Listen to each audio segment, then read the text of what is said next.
I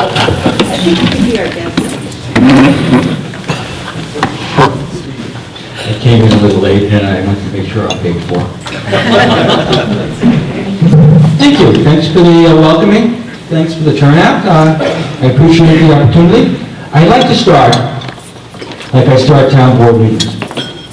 In case of an emergency, please don't take the elevator. I generally write my own speeches. This is the 12th draft.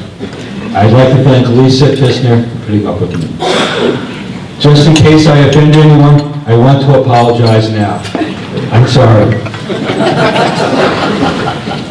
While my goal is to be informative as possible, there are also attempts at entertainment. There are comments about state government that do not apply to our representatives. My opinion is that Senator Ranzenhofer and Assemblyman Hayes do a great job. They represent Amherst well, and they represent their constituents well. A recent example, which I don't know if Mike knows about yet, but we had an open land acquisition grant from New York State. It was not approved and expired on January the 1st. We asked Michael Ranzenhofer's office, and I personally asked Mike to intervene at the state level.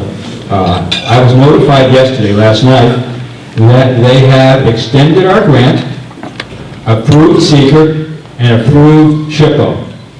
Thank you, Senator Ranzenhofer.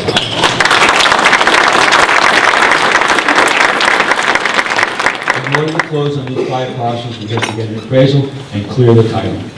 So, it's great news yesterday. Introductions. I've got a list of Senator Mike Ranzenhofer and Assemblyman Jim Hayes here. Legislator Ray Walter, Judge Jeff Klein, Highway Superintendent Bob Anderson, Debbie Budge Buckeye, Clerk, Deputy Supervisor, my whole town board's here, that's amazing. Deputy Supervisor Guy Marlette, Council Member Stephen Sanders, Council Member Barbara Nucciarino, Council Member Jay Anderson, Council Member Mark Manna, Laura Monti from Senator Schumer's office, who we've dealt with from time to time, Melissa Fratello from Senator Gillibrand's office, Pat Kelly from Congressman Lee's office, Mike Johnson from the New York State Controller's office, my assistants, Shirley Voigt and Lisa Kistner, are here somewhere, and my lovely wife, Lois, who drove me. And parked. I want to thank the Amherst Chamber of Commerce for this opportunity to present the state of the town, and Bruce Andriach from the Buffalo News for the outline. Last year, I admit I was nervous and only spoke for 7 minutes, including the questions I asked myself and then answered. Nothing has changed. I am putting everyone on notice that I expect questions at the end, preferably easy ones. I first came to Western New York. There are 16 slides. I want to make sure that you see the slides. I first came to Western New York as a 17-year-old in 1961. Amherst's budget was a little over $3 million. And the taxes were $2,344,000. It's small, but that's a 1961 budget.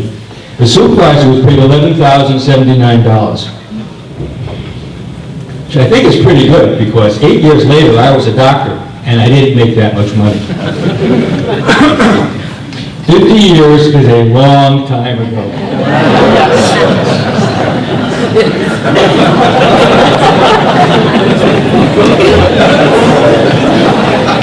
In our first year together, Guy, Mark, Steve, Jay, Barbara, and I completed a number of projects, besides taking pictures.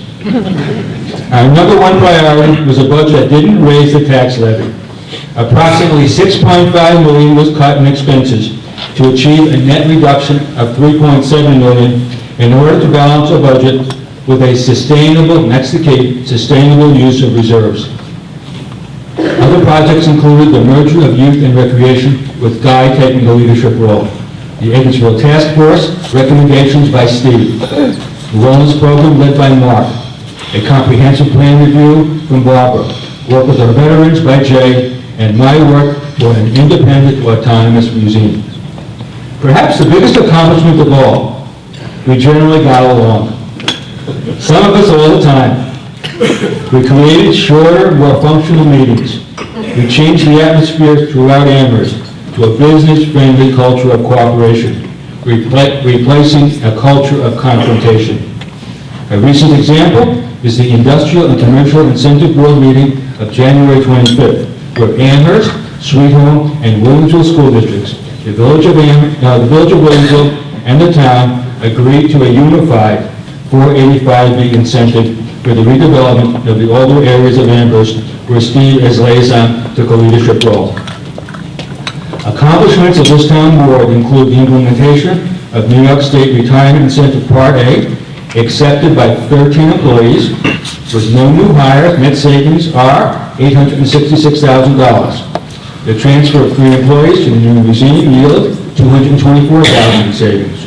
Further savings come from retirement of some long-term disabled employees, reduction of 5 department heads, which is significant, the reduction of 2 council member positions, which we all voted on. We have also hedged our electric and natural gas purchases through 2011 at below historical levels, negotiated lower audit fees, settled some long-term litigation advantageously, a new 207C policy with the police club, engaged the services of an insurance consultant that has helped reduce costs and secure a workers' compensation refund, a no take-home vehicle policy with limited exceptions, a memorandum of understanding and cooperation agreement with UB, and more third-party activity to recover costs were also put in place. A special thank you to our Deputy Supervisor, Gardner-Millette, for negotiating cost reductions in several areas. Additionally, sales tax revenues have increased, as have building revenues, court revenues, and clerk revenues. Interest revenue and mortgage tax revenue have remained flat. We have a slide on our building revenues have gone up. Goals for this year are to pass our second budget without a tax levy increase, while maintaining our services and reserves. Impediments that need to be dealt with. First, health insurance. We may have under-budgeted health insurance for 2011. We won't know until well into the year because we are essentially self-insured. If we did, we can cover it with reserves, which we have in 2011. The problem will be for 2012, budgeting for an increase for the 2011 shortfall and then the customary increase for 2012. This slide of health insurance costs is very dramatic. The second impediment is collective bargaining. Last year, I talked about the creation of a two-tiered labor contract so that new employees do not get the same starting salary and benefits package that present employees enjoy. We have 5 unions, all without contracts, 2 at impasse.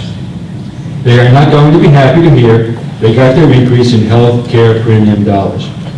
We have been unsuccessful so far in negotiating contracts that work for the town's taxpayers and the town's employees. 0 for 5.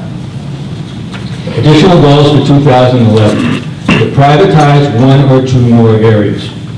A new long-term contract for trash with stable costs and recycling incentives. Our highway superintendent, Robert Anderson, is taking the leadership role in this by developing an RFP that hopefully will lower costs and maximize recycling revenues. Bid for disposal of sludge and an RFP for a yard waste and compost facility. Reduce our historical preservation responsibilities, which Bob is working on. Energy conservation, which Jay is working on. Improving effectiveness through Lean Six Sigma. The Amherst Chamber of Commerce has been our partner in working with UB and the private sector to introduce Lean Six Sigma in the building department. Thank you, Amherst Chamber of Commerce. They're doing it with no cost to the Chamber. I want the members to understand that they're raising the money from the private sector. That's where the private sector comes in. Okay, the first question is, what is the real state of the town? Amherst is very desirable, judging from its population stability. It remains a safe community with excellent services, excellent schools, excellent recreational opportunities, excellent people, and excellent employees. This excellence has provided stability to our real estate market, a gradual sustained increase in values. Amherst has older areas that need additional attention, including infrastructure repair, police presence, building code enforcement, zoning flexibility, and redevelopment, all of which we are addressing. Amherst finances are reasonable. Reserves exceed threshold levels and should be sufficient in 2012 and 2013 to match the reserves used in 2011's budget. Expense and workforce reduction are ongoing. For example, the voluntary separation incentive that was approved at the end of 2009 paid 22 or 23 employees to retire, about half of whom were not replaced. We did a calculation on the program. It saved $1.4 million in the 2-year period of 2010 to 2011, and is expected, by my calculation, to save $1 million in 2012. So where are the problems? Health insurance costs keep increasing, and the unknown of collective bargaining. A wastewater treatment plant that has reached its life expectancy and is being replaced one broken piece at a time. Also, please remember that Amherst is a defendant for a $23 million verdict. I put the slide up so you can see the number of zeros. Amherst has bonded and paid $13 million, and our excess carrier, AIG, has paid $10 million. After success at the New York State Court of Appeals level, we have sought reimbursement from the state insurance fund throughout 2010. The third question is, how does Amherst compare? Taxes are too high, and Amherst is not unique. The challenges we face are commonplace for towns throughout New York State. I am from the government, and I am here to help, is the philosophy of our state government. They have solved their fiscal crises by increasing user fees, instituting new user fees, increasing mandates, cost shifting, and raising taxes. Where is the reform? People are voting with their feet as the exodus of our young and our educated continues in search of jobs and opportunity. Where else in America is there such a population loss? Crushing local taxes and state costs and mandates have stifled upstate growth. We are 20 years into developing the waterfront, 10 years into building a Peace Bridge, and our prayers were finally answered when they removed the toll barrier. We should say thank you to our leadership in Albany every day. Pretty soon, you and I will be the only ones left, and I'm not so sure about you.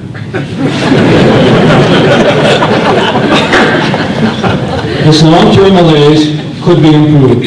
From Albany, we need autonomy.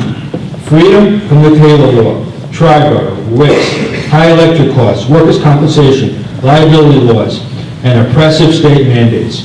Cash helps us get through the year. Autonomy will allow us to prosper. From New York State, we need a new philosophy and a new direction. As Edgar Allan Poe once said, only this and nothing more. The fourth question is, what are we going to do about this? We will explore the possibility of creating our own healthcare delivery system and our own long-term health insurance program with stable costs for 2012 and 2013, and Mark's going to help us with that. We will work with our collective bargaining units to fairly compensate employees while addressing waste and duplication. My fear is that, without progress, municipal employers are going to price themselves out of the market, much like others have in the private sector, and we will outsource and privatize wherever possible without sacrificing services. Our governor's father said, it is not government's obligation to provide services, but to see that they are provided. We have hired outside counsel to collect from the state insurance fund. And finally, we have enlisted our representative in Washington and Albany, who are not the problem, I said before, sought grants, stimulus funds, earmarks, explored alternatives to replacing our plant one broken piece at a time. This is the chair that broke last week. Thank you all for your attention this afternoon. I really would appreciate the opportunity to answer additional questions. It's got to be something.